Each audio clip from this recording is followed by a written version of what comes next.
인간이 산 평생을 살아가면서 한 조각 한 조각 일어나는 모든 사건들을 통해서 교훈을 받습니다. 과거도 알고 예전 사람들은 어떻게 살았는가는 역사를 알아야 된다고 이야기합니다. 근데 역사를 배우는 거 굉장히 중요하지만 그 역사 속에서 우리가 어떤 교훈을 찾아야 될 것인가는 중요한 것이죠. 성공 속에서도 우리가 교훈을 찾고 실패 속에서도 교훈을 찾는 것이 중요한 거예요. 우리가 믿는 사람들은 이런 성공이냐 실패냐 모든 사건 어떤 이런 일 과정 속에서 우리는 하나님이 보이지 않지만 개입하셨구나 라고 하는 것을 고백하게 되어집니다. 이 믿음의 역사를 통해서 우리가 이 사람들은 어떻게 이렇게 위대한 삶을 살 수 있었을까를 배우면서 그들의 방법을 본받는 것이 중요한 것입니다. 아브라함의 믿음을 배우는 것도 그의 믿음의 체계가 어땠는가를 배우는 것입니다. 믿음의 사람들이 저렇게 행동했다면 나도 할 수 있을 거야. 저 사람들이 저런 행동을 했다면 나도 가능할 거야 라고 하는 믿음을, 가능성을 보면서 도전을 갖고 갈 수 있는 것입니다. 아브라함은 가장 위대한 믿음의 영웅입니다. 성경은 로마서 4장 16절에서 아브라함을 모든 믿는 자들의 조상이라고 이야기했어요. 그래서 믿는 자들의 구원이 되어지는 이 사람들은 우리가 아브라함의 자녀가 되어진 것입니다. 믿음의 조상이기 때문에 우리가 자손, 하나가 되어지는 것이죠. 그러므로 아브라함의 믿음을 살펴보면 자연적인 가능성을 뚫고 그걸 초월해서 믿을 수 없는 중에 믿었다고 하는 것입니다. 아브라함이 100세 때에, 사라가 90세 때에 자녀를 낳게 되어지는 것입니다. 하나님이 주신 것을 믿은 것도 중요하지만 이 하나님이 이 일을 허락하셨다고 하는 하나님을 믿는 것이 더 중요한 거예요. 우리는 한 사건이 이루어진 거, 이거 하나님이 주셨다고 우리가 확실하게 이 주어가 중요한 것입니다. 이게 이루어졌다가 아니라 이것을 이루어 주신 분이 하나님이시다는 것이 더 중요한 거예요. 인간의 지성과 감성과 의지를 초월한 믿음, 이게 아브라함의 믿음인 것이죠. 우리는 지난주에 사라의 믿음에 대한 공부를 했습니다. 그리고 그의 남편인 아브라함의 믿음, 바로 가장 중요하게 생각하고 있는 이분의 믿음은 도대체 무엇인가? 먼저는 아브라함 믿음은 최후 승리를 확신하는 믿음이었어요. 17절 말씀을 읽습니다. 아브라함이 시험을 받을 때에 믿음으로 이삭을 드렸으니 그는 약속들을 받은 자로되 그 외아들을 드렸느니라. 아브라함에게 있어서 이삭은 특별한 아들이죠. 이삭의 존재는 유일한 희망이라고도 볼 수 있는 것입니다. 그런데 하나님은 내 아들 독자를 번제로 드리라고 하는 겁니다. 하나님이 알려주신 모리아 산에 가서 번제로 드려라. 청천벽력과 같은 소리죠. 엄청난 시련이 아닐 수 없습니다. 다른 사람이 그래도 견딜 수 없는데 부모가, 아버지가 자식을 죽게 한다, 죽인다, 말이 되는 이야기입니까? 그것도 하나밖에 없는 독자를 하나님 앞에 드린다. 아브라함의 시련과 고통은 인간이 상상할 수 없는 최대의 비극이었습니다. 사실 이삭을 바치라는 것은 인간의 상식으로 불합리한 명령인 것입니다. 하나님이 직접 약속하신 아들입니다. 내년 이맘때에 아들이 있으리라 말씀하셨어요. 훨씬 그 뒤에 75세에 떠나라고 말씀하실 때에 네 몸에서 난 자식으로 인하여 내 자손이 하늘의 별처럼 바다의 모래처럼 먼지처럼 티끌처럼 많아지라고 약속을 하셨어요. 이미 25년 전에 그렇게 낳기 전에 약속하셨고 100세 들어서 자식을 낳았어요. 이제는 청소년이 되어졌어요. 충분히 이야기하고 같이 놀고 심한 모든 내 주에 너다. 너는 족장이 되어져서 이제 하나님 앞에서 살면서 참 내 주를 이어가는 그 꿈을 가지고 살았던 때입니다. 하나님이 주실 때는 언제고 다시 달라고 하는 때는 무엇입니까? 왜 그렇습니까? 라고 항변하고 엄두가 나지 않는 어처구니 없는 이런 시련의 시간이 되어진 것입니다. 하나님 저 아들 중에서 후손들이 엄청나게 늘어날 걸 말씀하셨는데 이게 무슨 말입니까? 꼭 이 아들을 죽이셔야 한단 말입니까? 하나님 사실 아니시죠? 라고 묻고 또 묻고 싶은 심정이었을 것입니다. 우리나라에 안타까운 사건들이 지금도 기억되고 있는 게 몇 가지 크게 있죠. 2014년 4월 16일의 세월호 침몰 사고는 살아남은 자들과 가족과 온 국민의 슬픔이었습니다.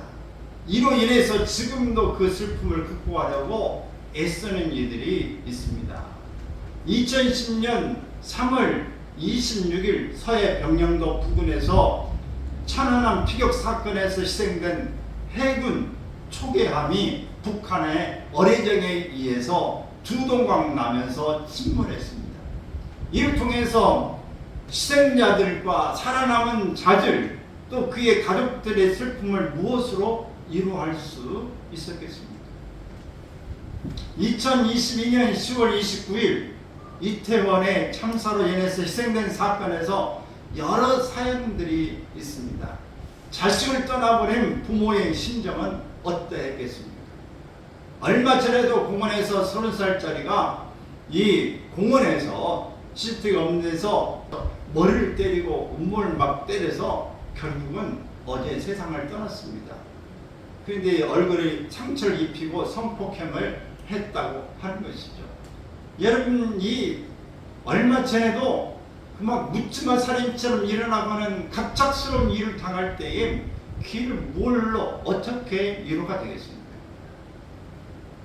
한 번도 일면식도 없는 사람의 갑자기 그렇게 강간과 이 살해를 당하는 사건, 무작위로 차에로 치여서 죽이는 사건들을 뭘로 어떻게 우리는 설명하고 위로할 수 있겠습니까? 해답이 없는 일입니다. 얼마 전에 한 교우로부터도 지인의 가까운 분의 29살 된 아들이 일하다 실속사를 당했다고 하는 안타까운 소식을 들었습니다. 무엇으로 그 부모의 심정을 이루할 수 있겠습니까? 아브라함이 이 시련을 극복할 수 있었던 것은 무엇이었을까? 아들을 바치라고 한 이것은 부활 신앙이었습니다. 아들 이삭을 죽여 번제로 드려도 하나님께서 내 아들을 살리실 것을 확실히 믿는 믿음이었다고 하는 것입니다. 우리가 믿음이 아니면, 소망이 아니면 위기를 어떻게 극복할 수가 없습니다. 해석할 수가 없어요. 사도 바울은 아브라함의 믿음을 말하면서 로마서 4장 17절에 읽습니다. 그가 믿음과 하나님은 죽은 자를 살리시며 없는 것을 있는 것으로 부르시는 이시니라. 부활신앙을 말하고 있습니다. 본문 19절 시작. 그가 하나님이 능히 이삭을 죽은 자 가운데서 다시 살리실 줄로 생각합니다. 죽은 자 가운데서 다시 살리실 줄로 생각한지라. 창세기 22장 5절 말씀. 내가 아이와 함께 저기 가서 경배하고 너희에게 돌아오리라. 하나님이 반드시 이 아이를 번제를 드리라고 했습니다. 그래서 나무를 가지고 가는 것이에요. 근데 종들과 함께 갔는데 종들 아래 두고 아들에게 자기를 번제로 드릴 수 있는 나무를 뒤에 가지고 가면서 내가 다시 너에게 돌아오리니 너 기다리고 있거라 라고 이야기한 것입니다. 사랑하는 여러분, 존 오웰이라는 이 사람은 이 성경 구절의 이 내용을 그대로 이렇게 다시 풀이해 놓았습니다. 읽습니다. 아브라함은 인간의 영혼이 죽지 않는다는 사실과 죽은 자가 다시 살 수 있다는 것을 분명하게 확신하였다. 만약에 아브라함이 영혼의 불멸과 죽은 자의 부활을 믿지 않았다면 그는 이삭을 죽여야 하는 고통 가운데서 평안함을 얻지 못했을 것이다. 여러분은 부활신앙을 갖고 있습니까? 부활신앙은 지금 우리의 삶에 있어서 용기 있는 결단과 능력을 격려하는 원천과 영감이 됩니다. 죽음을 극복한 희망의 사람은 어떤 시련과 역경, 고난 속에서도 절망하지 않습니다. 부활의 최후 승리를 확신하는 믿음의 성도들이 되시기를 바랍니다. 우리 믿는 자들 가운데에 이 여러 어려움을 당하는 가정들도 많습니다. 우리가 믿는 자나 믿지 않는 자나 언제든지 죽음도 올 수 있고 질병도 올 수 있고 사고도 당할 수 있어요. 우리가 이 속에서 가질 수 있는 것, 죽어가는 사람도 살아남아있는 사람도 보는 사람도 가장 최고의 위로가 되고 소망이 될 수 있는 것은 무엇입니까? 부활신앙입니다. 죽어도 다시 살겠고 살아서 믿는 자는 영원히 죽지 아니하리라고 하는 신앙인 것이에요. 누구나 할 것 없이 우리는 다 죽을 수밖에 없는 존재입니다. 그 시간의 차이가 좀 있을 뿐입니다. 또 아브라함의 믿음은 하나님의 능력을 신뢰하는 믿음입니다. 19절 말씀 있습니다. 그가 하나님의 능히 이삭을 죽은 자 가운데서 다시 살리실 줄로 생각합니다. 아브라함이 가졌던 믿음은 하나님의 전능하신 능력을 믿었다는 것입니다. 믿음은 인간을 위대하게 만드는 강력한 능력입니다. 그러므로 우리는 믿음의 능력이 어떤 것인지를 생각해 봐야 합니다. 믿음 내게 더하여 주옵소서. 다 같이 믿음을 더하여 주옵소서. 믿음을 더하여 주옵소서. 주님께서 이렇게 말씀해서 왜 믿음이 없느냐? 네가 믿으면 이 큰 능력을 기적을 보리라. 제자들도 마찬가지였습니다. 왜 믿음이 적으냐? 이렇게 말씀하고 있어요. 여러분, 우리가 믿음이 없거나 적거나 작거나 우리 하나님 없는 것은 문제입니다. 오늘 여기 있는 분들은 믿음이 없는 분들은 나오지 않았겠죠. 단 믿음이 작거나 적거나, 작다고 하는 사이즈가 작은 것이고 적은 것은 분량이 적다는 얘기인데, 여러분 가운데에 믿음의 사이즈를 키우기 바랍니다. 여러분 믿음을 좀 하나님 앞에서 넓게 가지기 바랍니다. 오늘 우리가 믿음이 있고 죽음이 있고 위기가 있을 때 우리는 받아들이는 그 부분들이 각자 좀 달라요. 여러분, 어제 제가 이빨이 아침에 일어나니까 잇몸이 이렇게 통통 부었어요. 그렇게 누르니까 아파가지고 얘가 뭐 물집이 있겠구나. 잇몸이 안 좋은데 임플란트 하나 해놓은 데가 이게 두툼하게 올라왔어요. 그래서 오해도 찝찝해가지고 어디 컵에다가 소금을 해가지고 좀 짜게 해서 이렇게 한참 먹고 이렇게 있었어요. 한 10여 분 사이 이렇게 먹고 있다가 붙었는데 얼마 지나지 않아서 그게 싹 수그러들었어요. 지금은 이렇게 물집이 없습니다. 거의 이제 정상으로 이렇게 돌아왔는데, 여러분 이 소금을 이 컵에 여기 뭐가 한 모금 먹을 만큼만 거기 넣었어요. 근데 여러분 크게 상당히 짭짤해요. 근데 여러분 이 컵에 물을 조금 넣은 상태인데 컵에다 물을 가득 넣은 상태에서 그 소금을 넣었다면 짭기가 어떨까요? 별로 안 짜겠죠. 근데 그걸 주전자에다가 그 소금을 넣었다면 어떨까요? 세숫대에다가 큰 데다가 다라에다가 그 소금 넣었다면 어떨까요? 짤까요, 안 짤까요? 전혀 짜지 않습니다. 여러분, 우리가 받아들이는 모든 일에 사건은 똑같은데 우리의 마음에서 믿음의 그릇이 크냐 작냐에 따라서 그것이 들어왔을 때에 문제가 안 될 수도 있고 문제가 대단히 클 수도 있습니다. 여러분 어떠세요?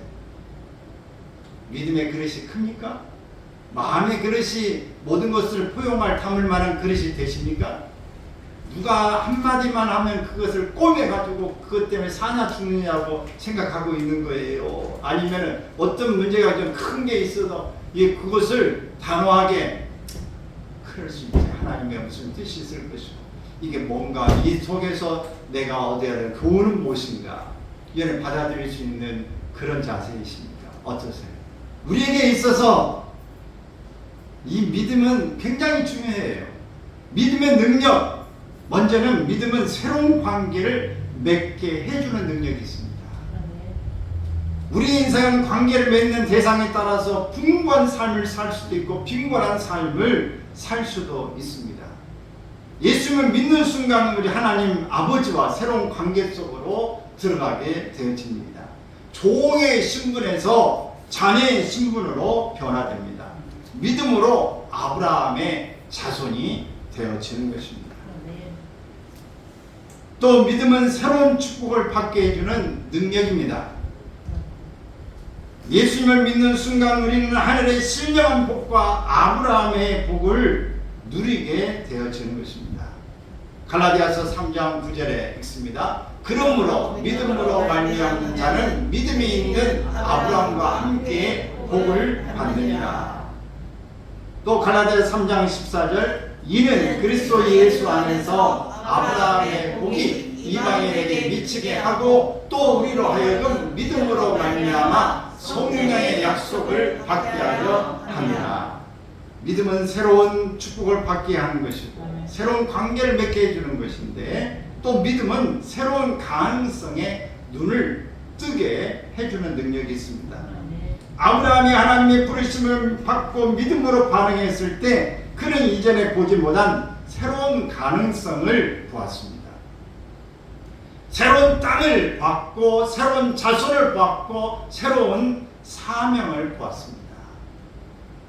그의 눈앞에서는 이전에 보지 못했던 희망찬 미래가 전개된 것입니다. 하나님은 창세기 18장 14절에서 이리 말합니다. 여호와께 능하지 못할 일이 있겠느냐? 기한이 이를 때에 내가 내게로 돌아오리니 사라에게 아들이 있으리라. 능하지 못한 일이 있겠느냐? 하나님은 모든 것들이 능하다. 다니엘의 세 친구인 사드락 메삭 아벤노고는 맹렬히 타는 불 앞에서도 하나님이 능히 건져주실 것을 믿었습니다. 모세는 민족을 이끌고 홍해바다 앞에 섰을 때 하나님의 구원을 믿었습니다. 오늘 본문의 아브라함도 자식을 죽이려 했던 이 현실 앞에서도 자식 살리시는 하나님의 능력을 믿은 것입니다. 여러분은 이런 아브라함처럼 이 현실에 여러분 당면했다고 한다면 믿을 수 있으시겠습니까? 나도 하나님의 능력을 신뢰하고 싶은데 어떻게 신뢰할 수 있다는 말인가? 믿어줘야지. 이런 질문이 여러분들에게 속에서 나올 겁니다. 나도 그러고 싶어. 그런 믿음 갖고 싶어. 근데 어떻게 믿어? 안 믿어지는데. 그런 큰 믿음이 내게 없는데. 물론 하루아침에 이루어지는 일은 아닙니다. 우상을 만드는 집안에서 하나님이 아브라함을 빼내셔서 그에게 하나님 나타나셔서 호렙산에서 너의 선 곳은 거룩한 땅이니 너 신발을 벗어라고 말씀하시고 하나님이 그에게 가라고 하는 미지의 세계로 보내신 거예요. 그래서 그의 아버지와 함께 조카 롯과 함께 고향 친척 본토 아비집을 떠난 거예요. 그리고 이 하란 땅에서 그의 아버지가 세상을 떠나고 그는 조카 롯과 함께 이제 가나안 땅으로 가게 되어집니다. 가면서 많은 경험을 합니다. 그리고 기근이 있어지면서 그는 하나님이 문이 명하지 않는 애굽으로 갔다가 어려움을 당합니다. 그러나 하나님이 말려주시고 오히려 재물을 쌓게 되는 일도 생겨납니다. 이렇게 실수를 반복하면서 그 실수 가운데서 하나님이 만나주시고 말씀하시는 일을 통해서 아브라함은 하나님을 신뢰하는 법을 배우고 가게 되는 것입니다. 아, 이게 믿음이구나. 하나님이 내가 비록 잘못을 할지라도 하나님이 이렇게 지키시구나. 보이지 않는 손이 있구나. 하나님의 보호막이 있구나. 사실을 깨달아가면서 하나님이 이렇게 내게 말씀하시고 이런 사건을 주시지만 그런 속에서도 하나님이 무슨 뜻이 있으시구나. 하나님은 반드시 약속하신 것을 이루시는 분이시다. 부활의 신앙과 함께 하나님을 전폭적으로 신뢰하는 믿음을 가지고 그는 하나님 앞에 서게 되어진 것입니다. 여러분, 하나님 앞에 믿음을 키워가시기를 바랍니다. 6일 때마다 하나님의 음성과 약속이 있었던 것처럼 여러분도 하나님 앞에 늘 더 가까이 가기를 바랍니다. 믿음은 생명력이 있는 거예요. 여러분, 믿음을 더 구하면 우리 예수님께서 말씀하신 것처럼, 성경에 말씀한 것처럼 더 큰 믿음을 주소서라고 여러분 구하세요. 너에게 겨잘치 만한 믿음이라 있다면 이 산을 들여서 바다에 던지라 해도 그대로 이루어질 것이다 라고 성경에 말씀하고 있지 않습니까? 근데 이 믿음은 생명력이 있는데 믿음을 갖지 않고 자꾸 믿지 않으려고 하고 당하지 않으면 믿음이 퇴보합니다. 있는 것도 줄어들 수 있어요. 그러나 여러분, 믿음을 키우시기 바랍니다. 사이즈를 키워야 돼요. 마음가짐을 키워야 됩니다. 생각을 키워야 돼요. 그래야 위대한 일을 할 수 있습니다. 어떤 일이든 여러분, 똑같은 일을 보는데 어떤 사람 일을 척척척 보면 미래를 보고 이렇게 설계합니다. 근데 어떤 사람은 눈앞에 있는 것만 보고 걱정에 한숨만 몰아쉬어요. 그리고는 자살해버리고 말해요. 자해하든지. 여러분, 얼마나 큰 차이가 있습니까? 6.25를 오면 이걸 어떻게 하면 하나님을 건져내고 세계를 향해서 일하는 사람이 있어요. 할 수 있거든요. 무슨 말이냐? 믿는 자에게는 능히 하지 못할 일이 없느니라고 하는 예수님 안에서 능력이 있음을 믿으시기 바랍니다. 또 아브라함의 믿음은 행동하는 믿음입니다.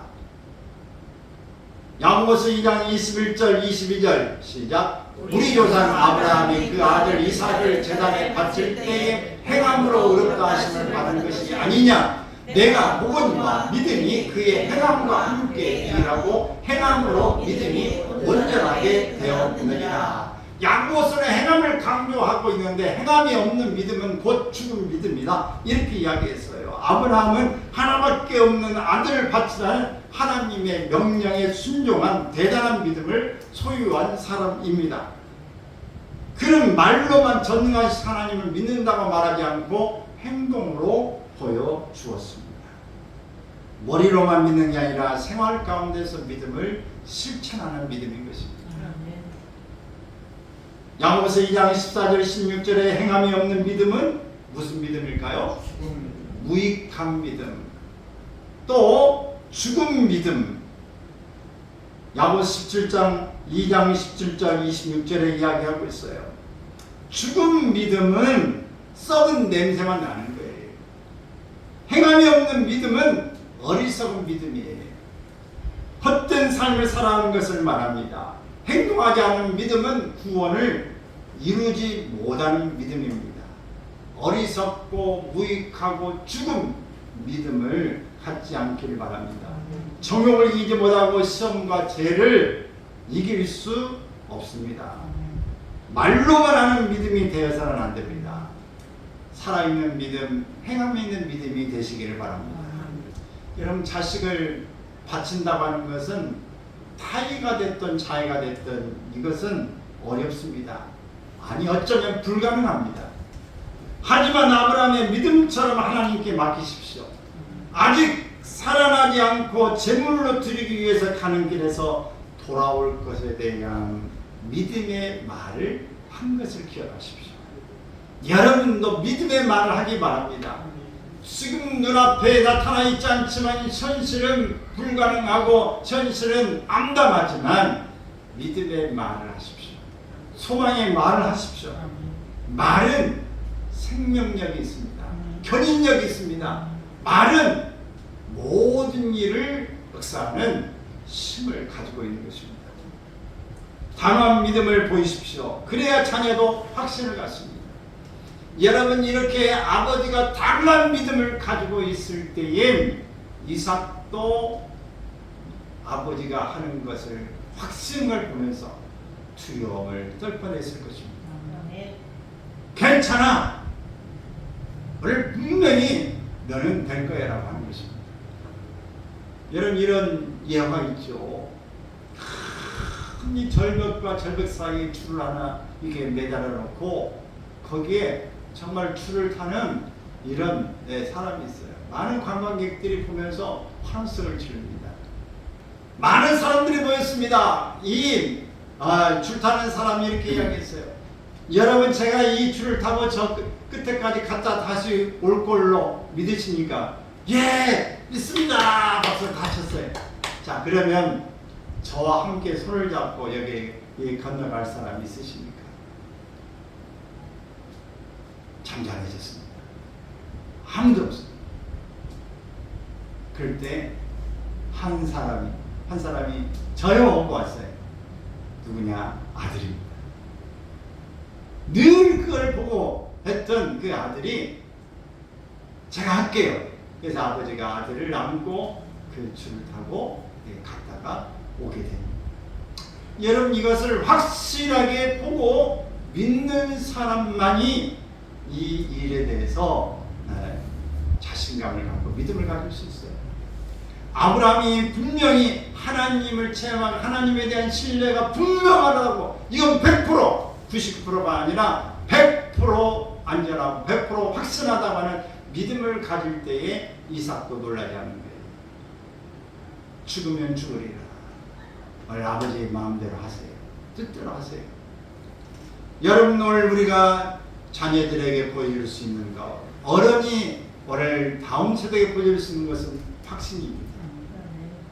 믿음의 확신, 선함에 대한 확신, 이렇게 하면 된다고 하는 확신을 보여주고 앞에 가면 불안하지 않고 따라올 수 있어요. 근데 오늘 우리가 믿음의 확신을 갖지 못하고 오늘 불안하게 되면 뒤에 오는 사람은 더 불안한 거예요.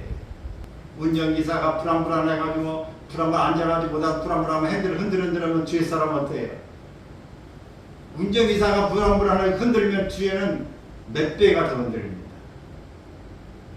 여러분, 확실한 믿음을 아브라함처럼 보여줄 수 있기를 바랍니다. 마지막까지 최선을 다해 행동하십시오.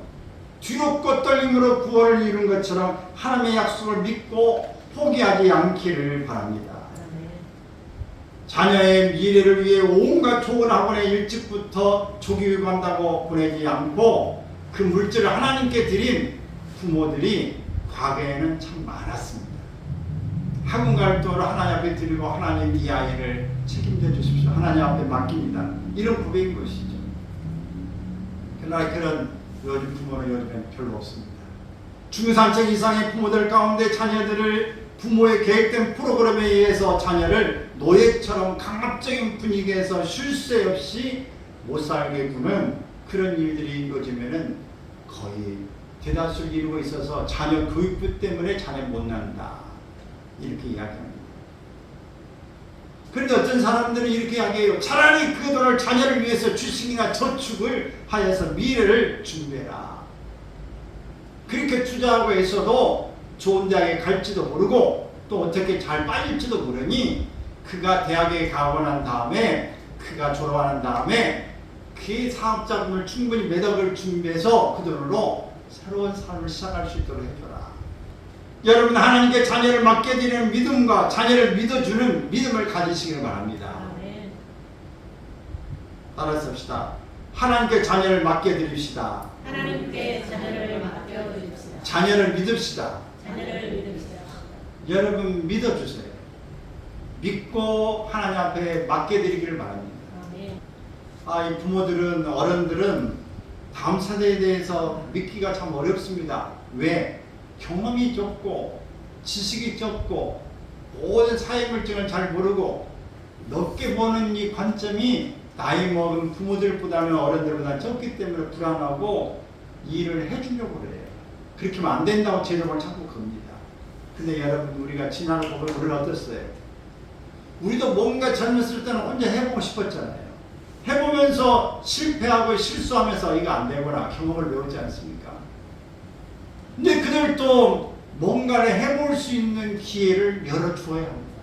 믿어줘야 되는 거예요. 하나님 앞에 자녀를 온전히 하나님 맡겨드리는 믿음과 그들이 할 수 있도록 용기를 주고 이렇게 가이드만 제시해 주는 것이에요. 믿어주는 게 중요하다. 여러분 이미 하늘나라로 가거나 어려운 층에 있는 자녀가 있다면 그 모습 그대로 마음을 하나님께 아뢰십시오. 하나님과 자녀에 대해 믿어주십시오. 그리고 기다려주고 용기를 심어주십시오. 반드시 돌아올 때가 있습니다. 반드시 밀물이 있으면 썰물이 있고 썰물이 있으면 뭐가 있다? 밀물이 있습니다. 기도하는 자녀는 망하지 않습니다. 자녀를 진심으로 믿어주지만 여전히 실망이 있다고 할지라도 나중에는 반드시 제 자리로 돌아오게 될 것입니다. 제 자리를 찾게 될 것입니다. 소망 중에 기다리십시오. 진짜 믿음은 외롭지만 실망하지 않고 묵묵히 믿고 기다리며 하나님 바라기를 하십시오. 주님 바라기, 주말하기를 하면서 사시기를 바랍니다. 아브라함의 믿음은 역사 속에서 오늘도 우리에게 증언하고 있습니다. 우리에게 살아있는 교훈을 주고 있습니다. 이를 믿고 신뢰하는 것이 축복의 기름을 보여줍니다. 여러분도 이 길을 가기를 원하지 않으십니까? 여러분의 행동하는 믿음을 갖고 있는지를 돌아보십시오. 아브라함의 행동하는 믿음입니다. 묻지 않고 순종했습니다. 지체하지 않고 순종했습니다. 의심하지 않고 확신했습니다. 그리고 이삭을 하나님께 드리는 헌신된 믿음을 가졌습니다. 믿음이 생활화된 순종에는 삶을 통해서 믿음이 성숙되어지는 그런 모습이 나타남을 여러분 믿고 원하고 바라기를 바랍니다. 하나님께 인정받고 사람 앞에 존경받는 행동하는 믿음의 사람들이 되어서 주님께 영광을 돌리고 축복의 주인공이 되시길 주의 이름으로 축원합니다.